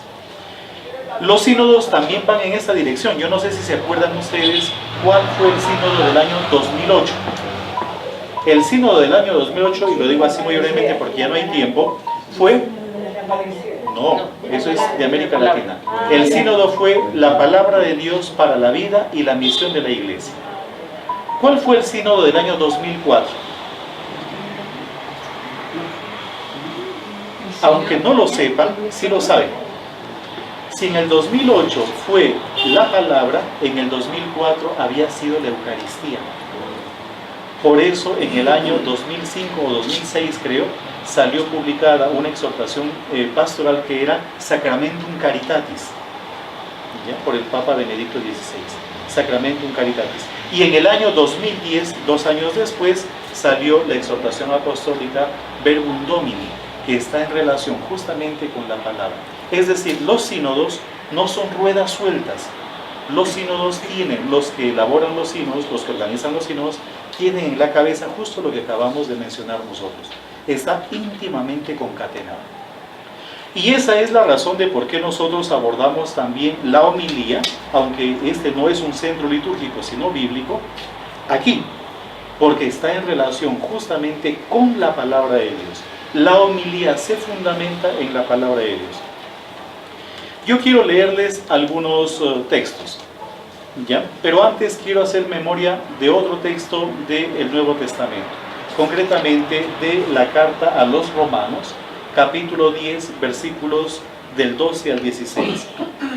En esa carta, lo que me interesa es lo siguiente: la fe viene por la escucha, pero la escucha viene porque hay alguien que predica, hay alguien que anuncia. Y hay alguien que anuncia porque alguien ha sido llamado y enviado a la misión. De ahí que la responsabilidad del que hace una homilía es enorme, porque de sus palabras, de la explicación que da, depende la fe de los que le están escuchando, la fe del auditorio. Es una responsabilidad enorme, como ya veremos en los pocos minutitos que tenemos. Yo les voy a leer lo que dice la Constitución Sacrosanctum Concilium del Vaticano II sobre la liturgia. Concretamente les voy a leer el número 52, que se encuentra dentro del capítulo 2 sobre la Eucaristía. Sí, la Sacrosanctum Concilium número 52. Dice lo siguiente: se recomienda encarecidamente como parte de la misma liturgia la homilía, en la cual se exponen durante el ciclo del año litúrgico, a partir de los textos sagrados, los misterios de la fe. La homilía no debe perder ese horizonte. Y al mismo tiempo las normas de vida cristiana. Es decir, en la homilía se ilumina la fe y las costumbres, la fe y la moral.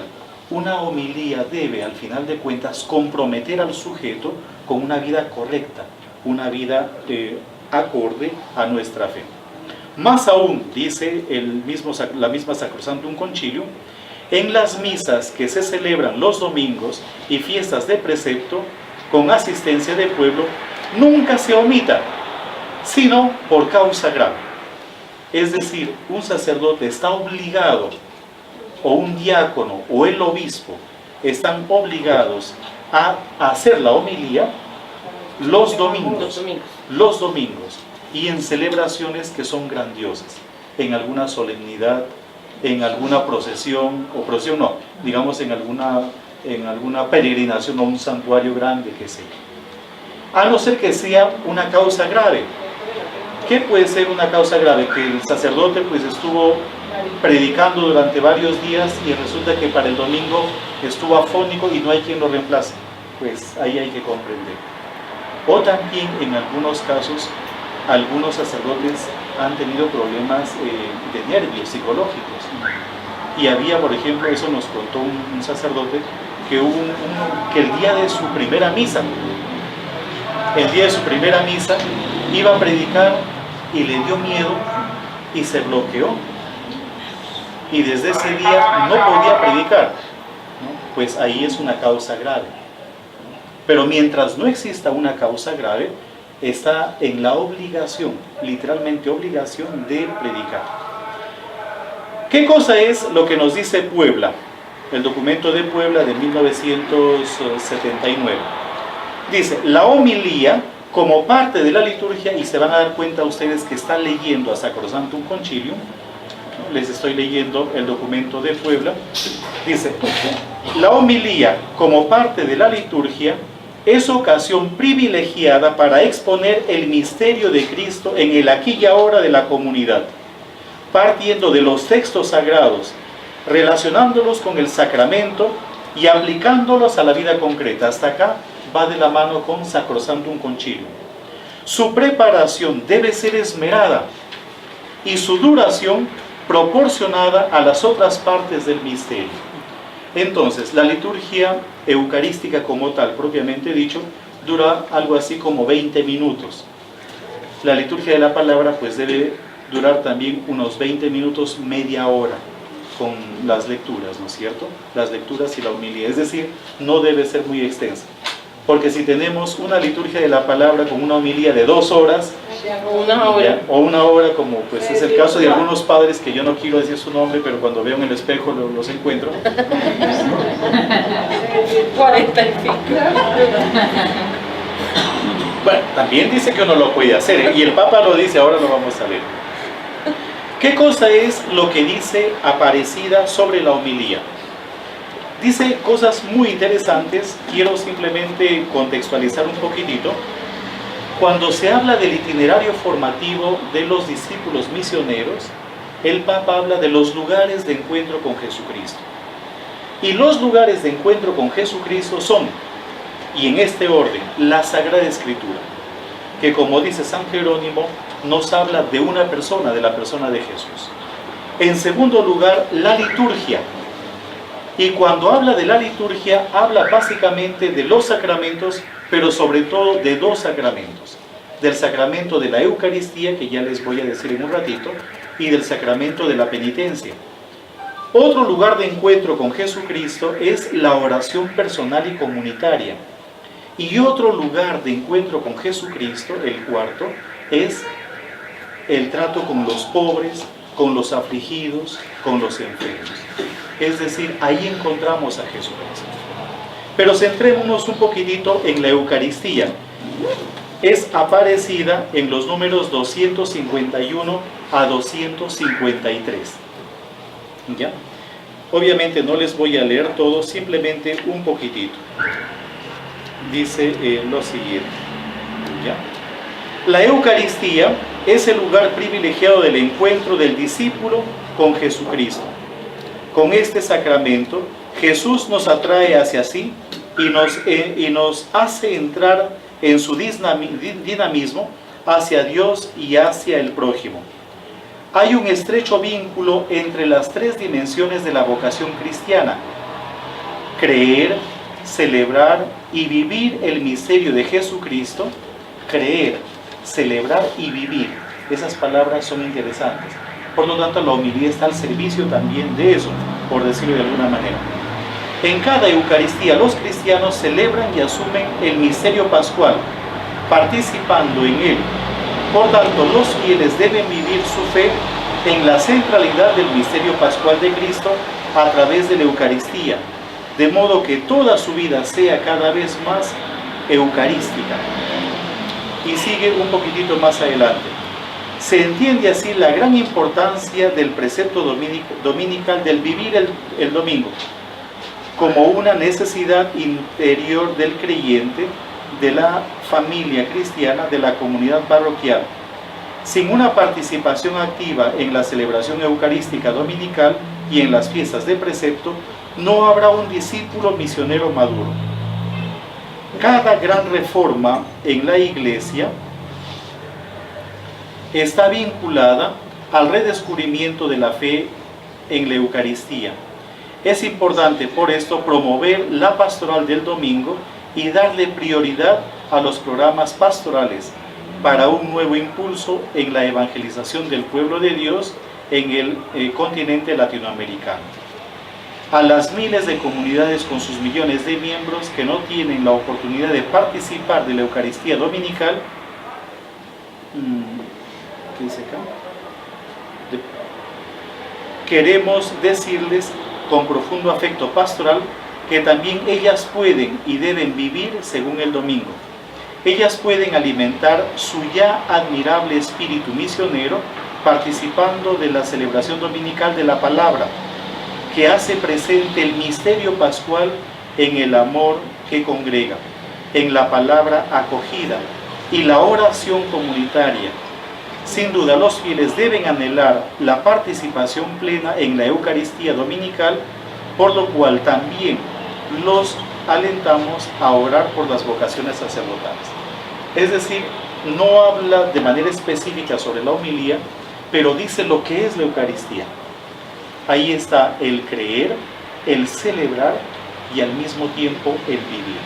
Son elementos fundamentales que el cristiano debe ser consciente y poner en práctica, obviamente, para considerarse un cristiano maduro. ¿Qué dice el Catecismo de la Iglesia Católica? Concretamente el número 1346, pero también el 1349. Dice lo siguiente, el 1346. La liturgia de la Eucaristía se desarrolla conforme a una estructura fundamental que se ha conservado a través de los siglos hasta nosotros. Comprende dos grandes momentos que forman una unidad básica. Lo que les dije hace un momento, y aquí detrás están los discípulos de Emaús. La primera es la reunión liturgia de la palabra con las lecturas, la homilía y la oración universal. Y la segunda es la liturgia eucarística con la presentación del pan y del vino, la acción de gracias consecratoria y la comunión. ¿Qué dice el número 1349 del Catecismo? La liturgia de la palabra comprende los escritos de los profetas, es decir, el Antiguo Testamento, y las memorias de los apóstoles, es decir, sus cartas y los evangelios. Después, la homilía, que exhorta a acoger esta palabra como lo que es verdaderamente, es decir, palabra de Dios, y a ponerla en práctica. Pero todavía no hemos abordado qué es en sí la homilía, y el tiempo ya se acabó. Yo les voy a decir básicamente dos documentos. Les voy a hablar de dos documentos que ustedes pueden igualmente encontrar en la página del Vaticano, lo pueden descargar sin dificultad, o lo pueden comprar también en alguna librería. Busqué en algún semáforo, pero no lo encontré, entonces tengo que comprar los originales, ¿ya? Y no cuestan mucho. Por ejemplo, uno de esos documentos es la exhortación apostólica Evangelii Gaudium del Papa Francisco, ¿ya? aunque debería más bien hablar en orden. El primer documento es Verbum Domini, estoy hablando en orden cronológico. Este es del año 2010, mientras que Evangelii Gaudium me parece que es del 2013, ya del 2013. ¿Ya? Entonces, en el documento, en la Verbum Domini, yo pienso que deben costar unos 4.000, 5.000 pesos, no cuesta mucho, y son documentos que vale la pena conservar. Les voy a leer el número 59 de la Verbum Domini. Ahí el Papa Benedicto XVI nos dice a nosotros, sobre todo a los sacerdotes, lo que es en sí la homilía. Pero es bueno que ustedes sepan lo que es la homilía para que ya predispongan también su ánimo cuando vayan a la misa y sepan qué encontrar.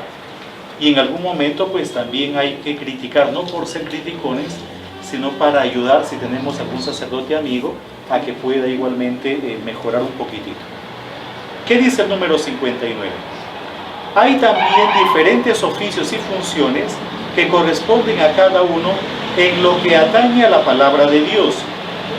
Según esto, los fieles escuchan y meditan la palabra y la aplican únicamente a aquellos únicamente a aquellos a quienes se encomienda este ministerio, es decir, obispos, presbíteros y diáconos. Si un laico habla en la misa, no puede ser considerada una homilía. La homilía es entonces una explicación oficial. Es la explicación oficial. De ahí que el que predica debe ser responsable de que su palabra en ese momento no es su palabra. Su palabra es simplemente la voz de la palabra de la iglesia. De ahí que un sacerdote no puede predicar lo que le viene en gana. Y no puede tampoco ser o muy chistoso, o muy extrovertido, o muy vulgar, o lo que sea, o demasiado rigorista tampoco. Es decir, debe saber que no es él el que expresa su propio contenido, ¿verdad? Y dice lo siguiente, es decir, los obispos, presbíteros y diáconos. Por ello, se entiende la atención que se ha dado en el sínodo al tema de la homilía. Ya en la Eucaristía, ya en la exhortación apostólica o sinodal Sacramentum Caritatis, de la que yo les he hablado, firmada también por el Papa Benedicto XVI, recordé que la necesidad de mejorar la calidad de la homilía está en relación con la importancia de la palabra de Dios. En efecto, esta es parte de la acción litúrgica. Tiene el cometido de favorecer, y aquí está una especie de definición de homilía si quieren, tiene el cometido de favorecer una mejor comprensión y eficacia de la palabra de Dios en la vida de los fieles. Es decir, debe ayudar a que los fieles comprendan la palabra de Dios y que esa palabra sea eficaz en la vida de los fieles. Si están tristes, que salgan alegres. Si están demasiados bandidos, los feligreses, disculpen por la palabra, pues que le pongan freno a su vida. ¿Ya? Si están muy fríos, pues que les dé un poquito más de fervor. Y si tienen ya una fe que es demasiado puritana, digamos así, rigorista, a veces es demasiado, pues también llamarlos un poquito, ¿no? Es decir, entender el misterio e invitar a una conversión de vida. Y luego dice, la homilía constituye una actualización del mensaje bíblico. Pero actualizar el mensaje bíblico, y los alumnos del centro bíblico pues lo entenderán, no significa interpretar lo que me da la gana o desde mis concepciones hoy. Actualizar el mensaje bíblico significa entender lo que quiere decir. Y una vez que yo entiendo lo que quiere decir, lo transmito en la actualidad. Yo les he contado en alguna ocasión una anécdota, lo que pasa es que el tiempo ya se cumplió y no me da lugar para contar muchas anécdotas, pero en el Perú, un sacerdote que fue profesor nuestro nos mostró un artículo de un periódico, y en este artículo decía que un diputado del departamento de Arequipa, que es un departamento al sur del Perú, cuando estaba dando un acalorado discurso en el Parlamento, se insultó. El artículo decía se insultó. ¿Ya? Se insultó. Y él nos preguntó, ¿y qué le pasó? ¿Qué le pasó a este diputado? Y nosotros, pues, que a lo mejor se dijo una mala palabra, que a lo mejor estaba molesto y dijo, yo soy un tal por cual, un desgraciado.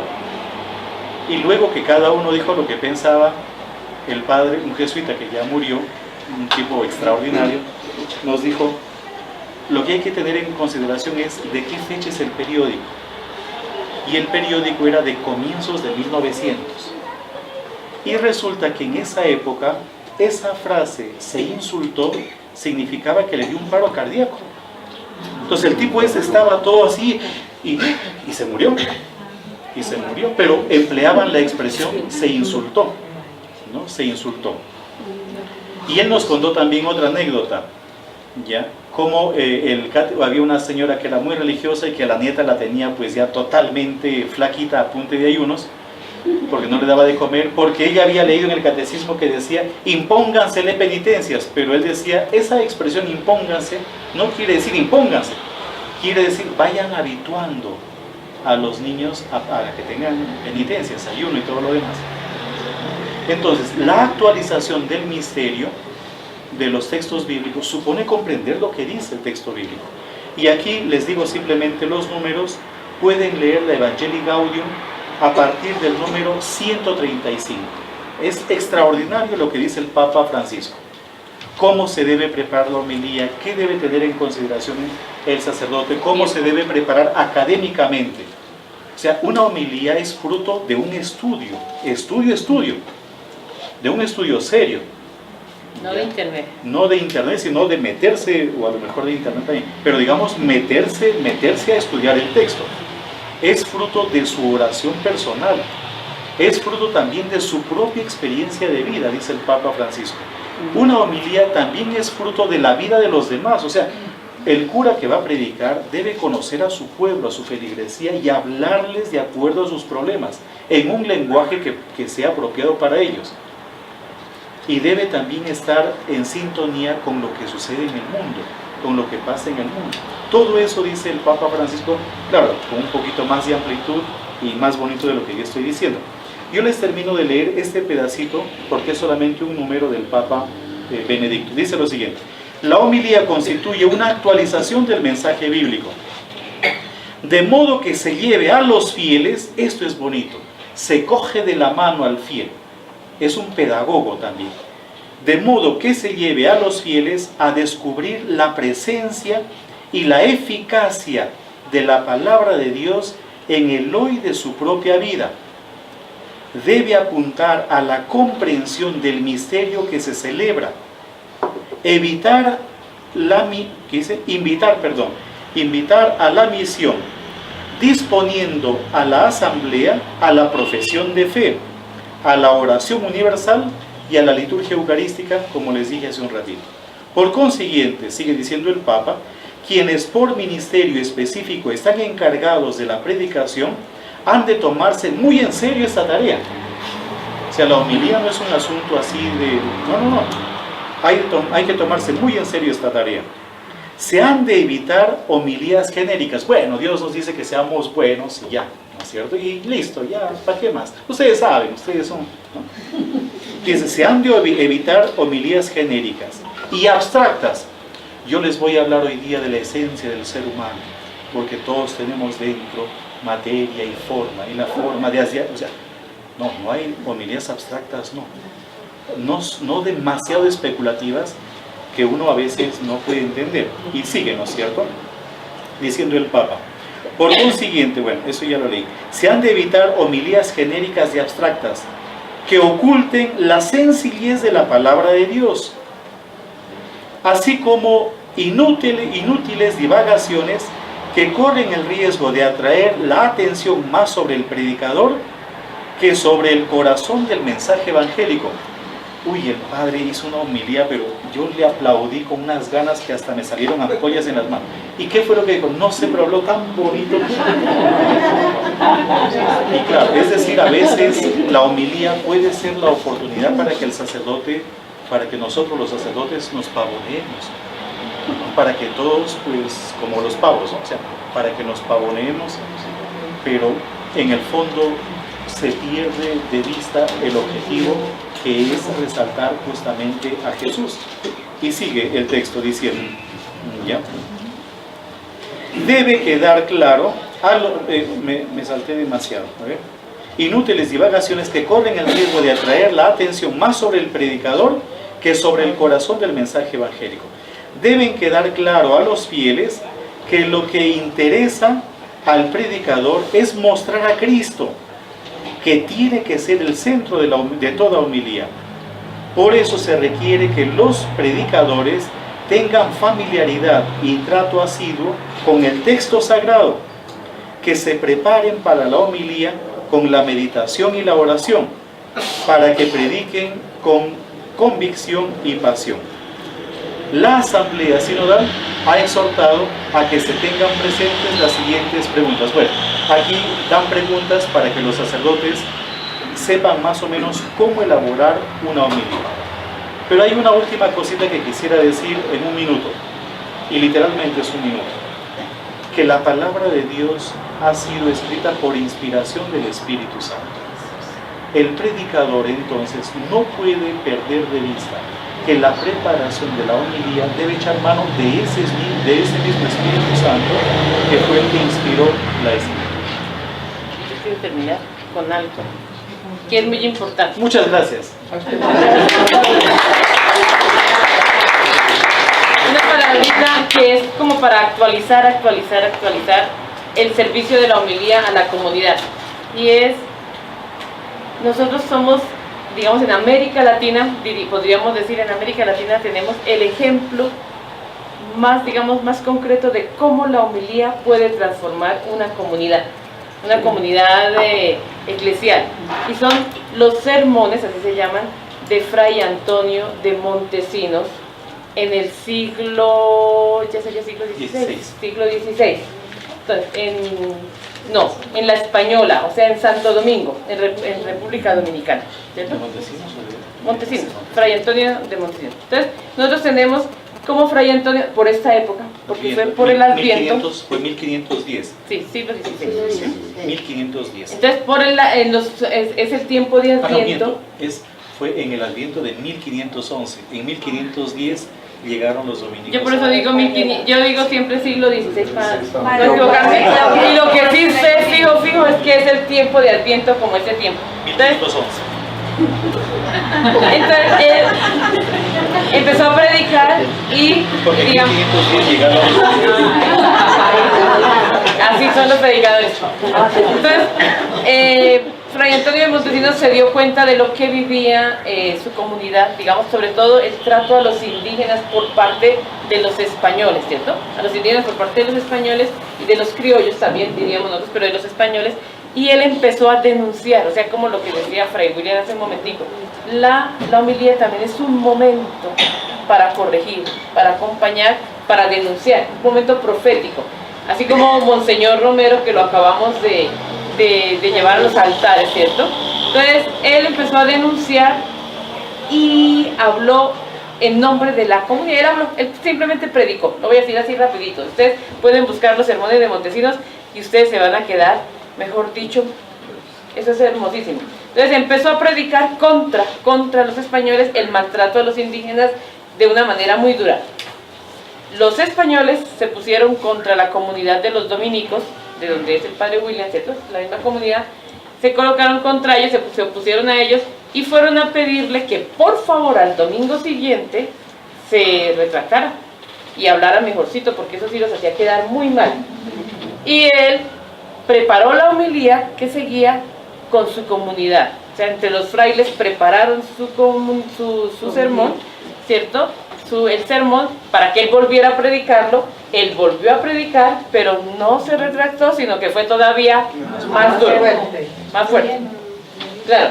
Y ahí había entre los oyentes, ¿cierto? O por ahí cerca o alguien, no sé cómo, llegó a oídos, más bien diríamos nosotros, de alguien que era un sacerdote y que era también, digamos, alguien que tenía bajo su dominio un grupo de indígenas, así hablando como rapidito, un encomendero, y que pues no consideraba mucho al indígena en ese momento, pero que esos sermones también llegaron y lo transformaron a él. Primero transformaron toda una comunidad y una sociedad, porque empezó el respeto por los indígenas, pero transformaron a Fray Bartolomé de las Casas.